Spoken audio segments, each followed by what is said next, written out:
My stepmother changed my father's will to leave me nothing while he was dying, but she didn't know I'd already changed it back. I was 22 when Dad was diagnosed with pancreatic cancer, 6 months to live, maybe less. Vivian had been married to him for barely 2 years, but she moved into caretaker mode immediately, hiring nurses, researching treatments, playing the devoted wife for anyone watching. What she didn't know was that I'd been watching her too. During Dad's second week in hospice, I noticed Vivian whispering with his lawyer, Jerome, in the hallway. When I asked what they were discussing, she smiled that plastic smile and said, "Just updating some paperwork, sweetheart. Nothing for you to worry about." That night, I called Jerome's office. His secretary, Melissa, had worked there since I was a kid and always liked me. "Your stepmother had your father sign a new will yesterday," she whispered. "I'm not supposed to say anything, but honey, you need to know. She's getting everything. The house, the business, Dad's savings, even Mom's jewelry that was supposed to come to me. All of it would go to a woman who'd known my father for less time than some people date." I'd been expecting this. Vivian wasn't exactly subtle about her motivations. She'd married a wealthy widower with stage 4 cancer. The math wasn't complicated. What she hadn't counted on was me being one step ahead. 2 weeks earlier, when Dad still had good days, I'd taken him to lunch and gently suggested we review his will together. "Just to make sure everything's still how you want it,"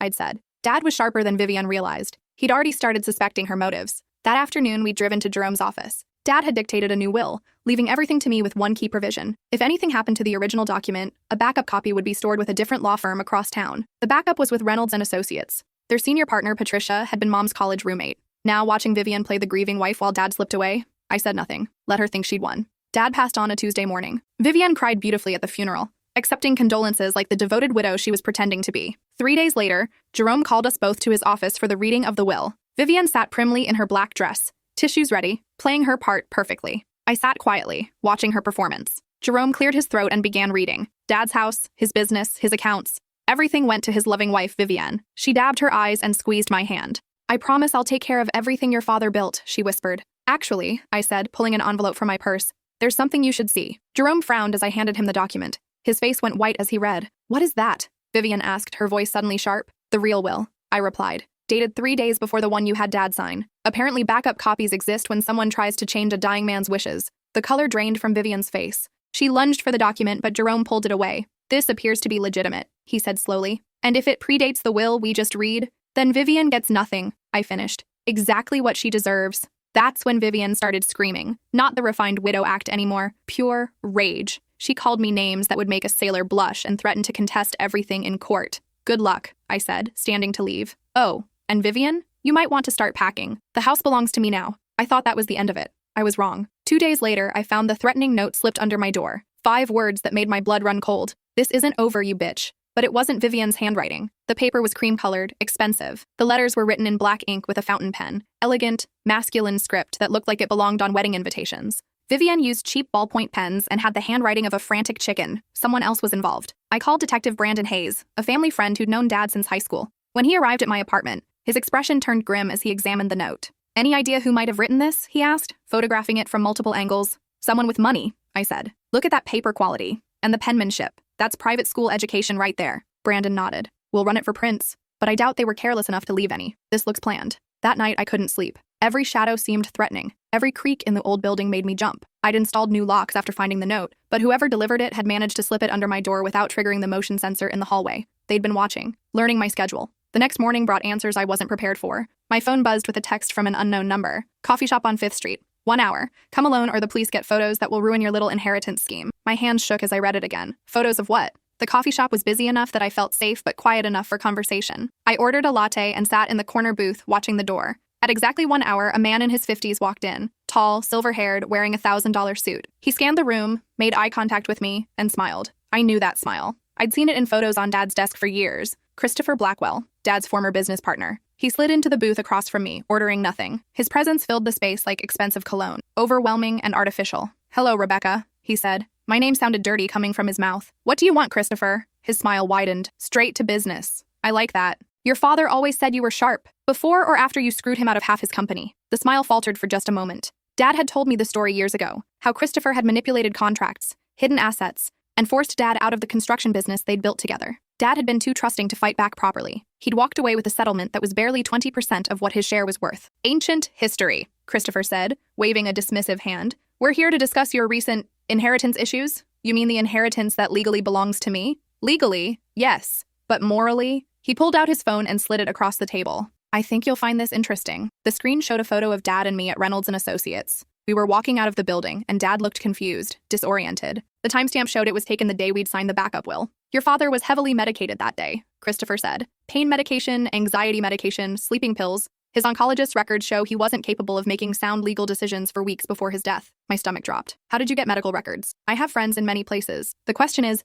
do you really want to fight this? Because I have enough documentation to prove your father was mentally incompetent when he signed that backup will. Everything would go to his next of kin, his legal wife, Vivian. She's been very helpful. When she called me about your little stunt at the will reading, I offered to assist her legal defense. For a small fee, of course. The pieces clicked together. Vivian hadn't just been trying to steal my inheritance. She'd enlisted Dad's worst enemy to help her do it. What's your fee? I asked, though I already knew I wouldn't like the answer. 50% of the estate. Vivian keeps 25% for her troubles, and you get what's left. Plus, you avoid a very messy court battle that would destroy your father's reputation and leave you with nothing but legal bills. And if I refuse? Christopher's smile turned predatory. Then I'll bury you in litigation. I have photos of your father on 17 different medications, testimony from nurses about his confusion, and psychiatric evaluations showing severe depression and anxiety. By the time I'm done, the court will rule he wasn't competent to sign anything for months before he died. He leaned forward, his voice dropping to a whisper. I'll make sure everyone knows you manipulated a dying man for money. Your reputation, your future, gone. Even if you eventually win, which you won't,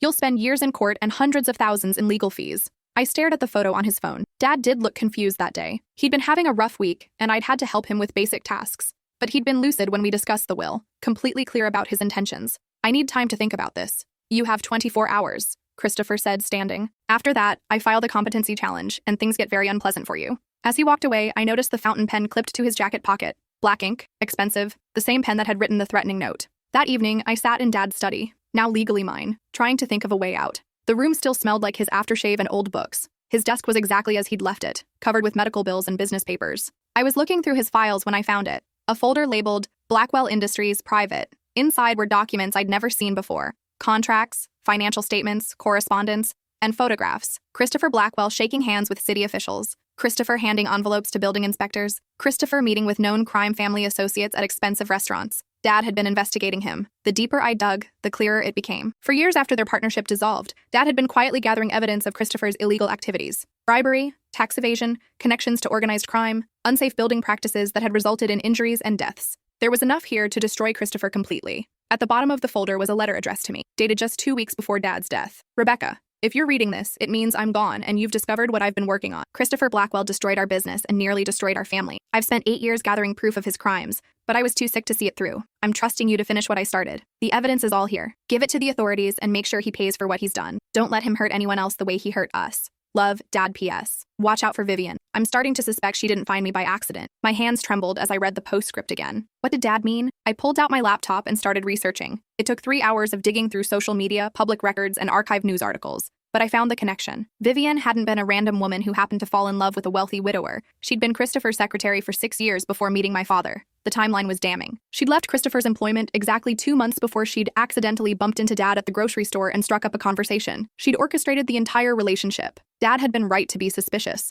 I called Detective Hayes immediately, even though it was past midnight. Rebecca, what's wrong? I need you to come over right now. I have something you need to see. An hour later, Brandon sat at Dad's desk, methodically going through every document in the Blackwell file. His expression grew darker with each page. Jesus Christ, he muttered after reviewing the photographs. This is a RICO case waiting to happen. Your father documented everything. Dates, amounts, witnesses. This could bring down half the construction industry in this city. Is it enough to stop Christopher? Stop him? This is enough to put him in federal prison for the rest of his life. The FBI is going to want to kiss your father's feet. He looked up at me. But you realize what this means, don't you? Christopher's blackmail becomes worthless once he's arrested. More than that. If Vivian was working for him, she's an accessory to fraud at minimum. Her marriage to your father was part of a conspiracy to steal his assets. No court in the world would honor that will she had him sign. For the first time since finding the threatening note, I felt hope. Brandon made some calls, and by dawn, federal agents were knocking on my door. Agent Carolina Martinez was a compact woman in her 40s with intelligent eyes and a no-nonsense attitude. Ms. Walsh, we've been trying to build a case against Christopher Blackwell for 3 years.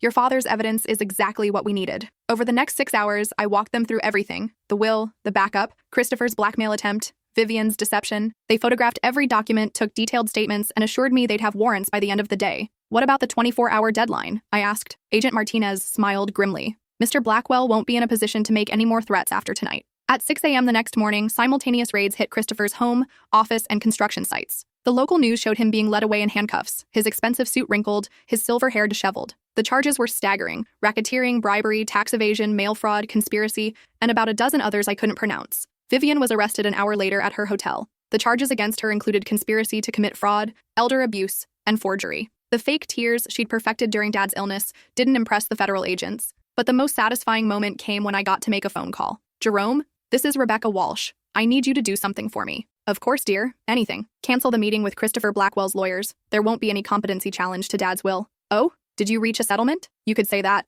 Mr. Blackwell will be indisposed for the next 20 to 30 years. The trial was a media sensation. Christopher's construction empire crumbled as clients fled, and partners turned state's evidence to avoid prosecution. The FBI found connections to construction accidents that had killed 17 people over 8 years, all caused by Blackwell's cost-cutting measures and bribed inspectors. Dad's evidence was the cornerstone of the prosecution's case. The media called him a hero, a man who'd fought for justice even while dying of cancer. His reputation wasn't destroyed. It was legendary. Vivian took a plea deal, testifying against Christopher in exchange for 5 years in federal prison. During her testimony, she revealed the full scope of their plan. Christopher wanted revenge against Henry Walsh, she said, her voice barely audible in the packed courtroom. He'd been planning it for years. When Henry was diagnosed, Christopher saw an opportunity. He hired me to seduce Henry, marry him, and steal his assets when he died. And the original plan was for you to inherit everything? No. The plan was for me to transfer everything to Christopher after Henry died, then disappear. I'd get $5 million for my trouble, and Christopher would own everything Henry had built. What changed? Vivian looked directly at me for the first time since her arrest. Henry was smarter than we thought. He suspected something was wrong and started investigating. When his stepdaughter outsmarted us both with that backup will,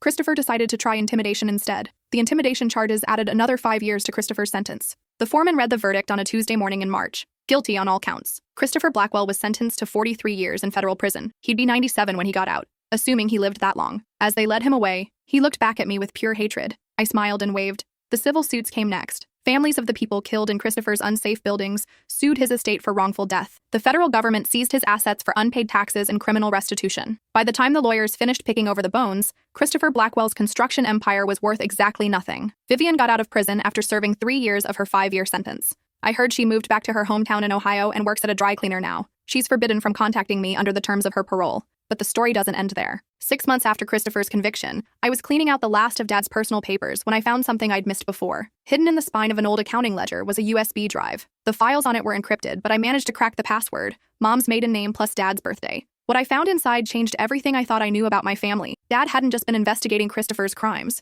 He'd been documenting his own family's secrets. The files went back decades, detailing business dealings I'd never heard of, partnerships that had ended badly, and financial arrangements that seemed questionable at best. My father, the man I'd idolized for standing up to Christopher's corruption, had apparently been involved in some shady dealing himself. There were offshore accounts, unreported income, and what looked like bribes to city officials for construction permits. Not on Christopher's scale, but still enough to raise serious questions about the fortune I'd inherited. The worst part was a series of recorded phone calls from 15 years ago. Dad's voice, younger but unmistakable, discussing how to hide assets from tax authorities and manipulate building codes to cut construction costs. I sat in his study until dawn, listening to conversation after conversation that showed my father wasn't the hero I'd believed him to be. But then I found the final file, dated just 1 month before his cancer diagnosis. It was a video recording of Dad sitting at his desk, looking older and more tired than I'd ever seen him. "Rebecca," he said to the camera, "if you're watching this, it means you found my insurance policy. I know what you're thinking, that your old man was a criminal just like Christopher Blackwell. And you're partially right." He paused,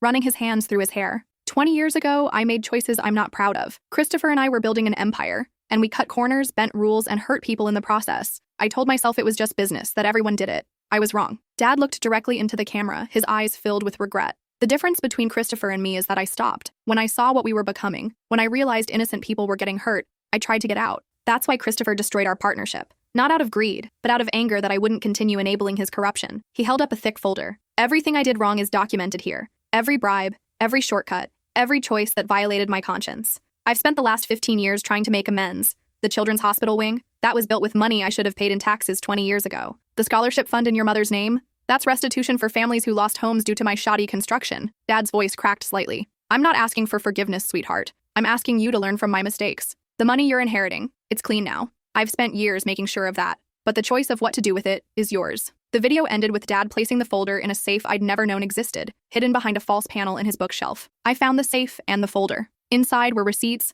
bank statements, and legal documents showing that Dad had indeed spent 15 years quietly repaying every questionable dollar he'd ever earned. He'd donated millions to charity, paid massive tax penalties, and funded construction projects that repaired damage from his earlier work. The final document was a letter from the IRS, dated just 2 months before his death, officially closing all investigations into his business practices and confirming that all penalties had been satisfied. My father hadn't been a perfect man, but he'd been a repentant one. I sat in his study, surrounded by the evidence of his redemption, and made my decision. The next morning, I called a press conference. "My name is Rebecca Walsh," I began, standing before a room full of reporters and cameras. 3 months ago, my father's evidence helped convict Christopher Blackwell of multiple felonies. Today, I want to tell you the complete story. I spent an hour detailing Dad's past mistakes, his efforts to make amends, and his final years fighting corruption in the construction industry. I held nothing back. Every bribe, every shortcut, every moment of moral compromise was laid bare for public scrutiny. My father wasn't a saint, I concluded, but he was a man who recognized his mistakes and spent the last 15 years of his life trying to correct them. The fortune he left me is the product of honest work and genuine restitution. I'm sharing this story because transparency was important to my father, and it's important to me.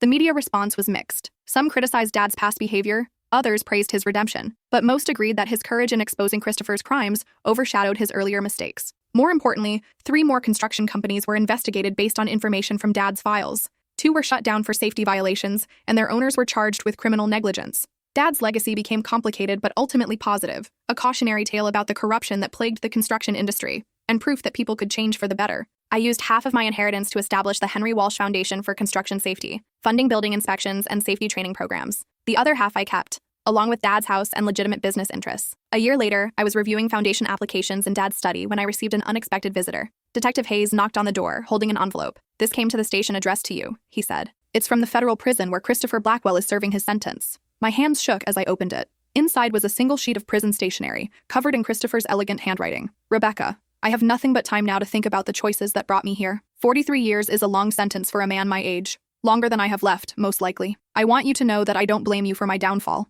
Your father outplayed me, even from his deathbed. I underestimated both of you, but I'm writing for a different reason. There are things about your father you still don't know, secrets that could destroy the reputation you've worked so hard to rebuild for him. I'm old, and I'm dying. Cancer, ironically enough, the same disease that killed Henry. I have perhaps 6 months left, and I find myself wanting to make amends for at least some of my sins. If you want to know the truth about what really happened between your father and me 25 years ago, visit me before it's too late. There are things Henry took to his grave that you deserve to know. The choice is yours, but choose quickly. Time is running out for both of us. Christopher Blackwell." I stared at the letter for a long time, wondering if this was another manipulation, another attempt to control the narrative from beyond the grave. But curiosity won out over caution. 2 weeks later, I sat across from Christopher Blackwell in the visiting room of a federal penitentiary. Prison had not been kind to him. The silver hair was gone, replaced by patchy gray stubble. The expensive suits had been replaced by orange scrubs. The predatory confidence had been replaced by the hollow look of a man facing eternity behind bars. "Thank you for coming," he said, his voice hoarse and weak. "I wasn't sure you would. I almost didn't.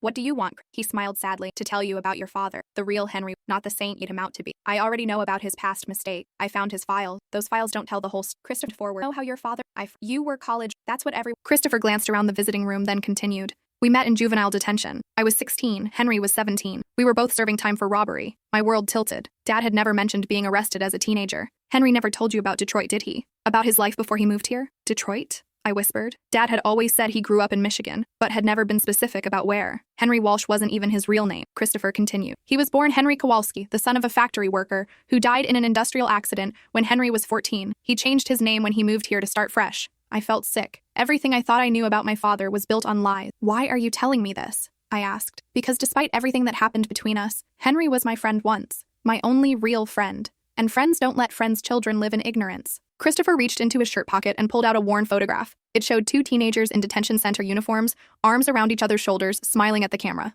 One was clearly a young Christopher Blackwell. The other looked exactly like my father. "We served 18 months together," Christopher said. "We promised each other we'd never go back to that life. When we got out, we moved here together and started the construction company. Everything we built as partners. Then what went wrong?" Christopher's expression darkened. "Your mother." The room seemed to spin. "What does Mom have to do with this?" Henry and I both loved her. She was working as a secretary at the bank where we got our first business loan. Beautiful, intelligent, everything 2 ex-cons thought they could never have. Christopher stared at the photograph, lost in memories. "She chose Henry. I was devastated, but accepted it. I thought our friendship was stronger than jealousy. I was wrong. Dad said you cheated him out of his share of the business. Henry told you that?" Christopher laughed bitterly. "The truth is the opposite. I discovered Henry had been skimming from our accounts to buy your mother expensive gifts. When I confronted him, he accused me of jealousy and threatened to expose our juvenile records if I didn't back down." I shook my head. "That doesn't sound like Dad, doesn't it?" The Henry you knew was middle-aged, settled, married to the woman he loved. The Henry I knew was desperate to reinvent himself, terrified his past would destroy his future. Christopher pulled out another document,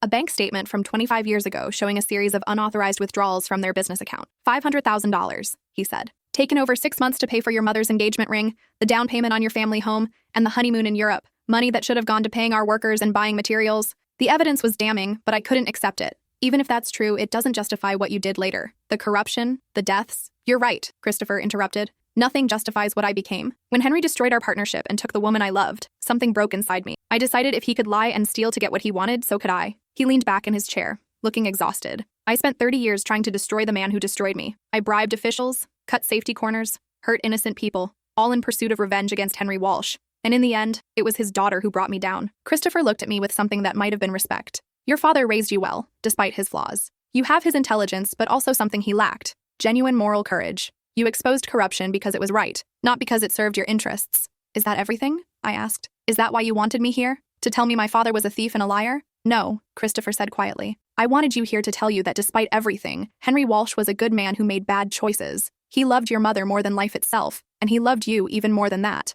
He slid the photograph across the table. Keep this. It's the only picture I have of us before everything went wrong, before we became enemies. I picked up the photograph, studying the faces of two young men who had no idea how their friendship would end. There's one more thing, Christopher said. Something Henry made me promise never to tell anyone, but I think you deserve to know. What? Your mother knew about his past. The juvenile detention, the name change, even the money he stole from our partnership. She knew everything and married him anyway. I stared at him in shock. She came to see me after Henry and I dissolved our partnership. She apologized for the pain their relationship had caused me and asked me to let go of my anger. She said Henry was tortured by guilt over what he'd done, that he spent every day trying to be worthy of her love. Christopher's voice grew softer. Your mother was dying when she made me promise to never reveal Henry's secrets. She said everyone deserved a chance at redemption, and exposing his past would destroy the man he'd worked so hard to become. Tears I didn't know I'd been holding back began to fall. She loved him enough to protect his secrets even after death. The least I can do is honor that promise by telling you the truth before I die. Christopher stood to leave, then paused. Your father wasn't perfect, Rebecca, but he was redeemed by love, first by your mother's, then by yours.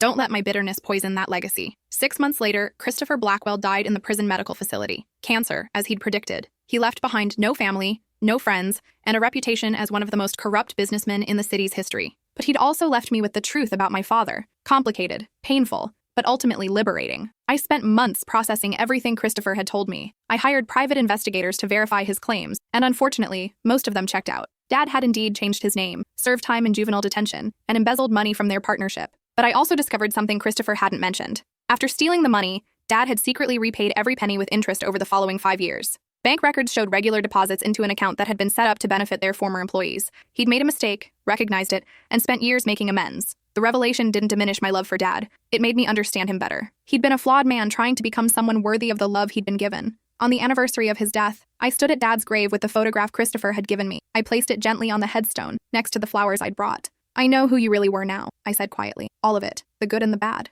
And I love you anyway. A year later, the Henry Walsh Foundation had funded safety inspections that prevented 3 construction accidents and provided job training for hundreds of workers. Dad's redemption had continued beyond the grave. I still live in the house where I grew up, though I've converted Dad's study into a home office for the foundation. Sometimes when I'm working late, I can almost feel his presence. Not as the perfect father I'd imagined, but as the complicated, loving, repentant man he'd actually been. The truth about our family wasn't pretty, but it was real. And in the end, that was enough. Vivian never bothered me again after her release from prison. Christopher was dead, taking his secrets with him. The legal battles were over, the inheritances settled, the reputations restored as much as possible. But there was one more surprise waiting for me. Last month, while organizing the foundation's files, I found an envelope that had been delivered but never opened. My name was written on the front in familiar handwriting. Not Dad's, not Christopher's, but Mom's. Inside was a letter dated 25 years ago, just days before her death. My dearest Rebecca, if you're reading this, it means you've discovered the truth about your father's past. I've arranged for this letter to be delivered only if certain events unfold,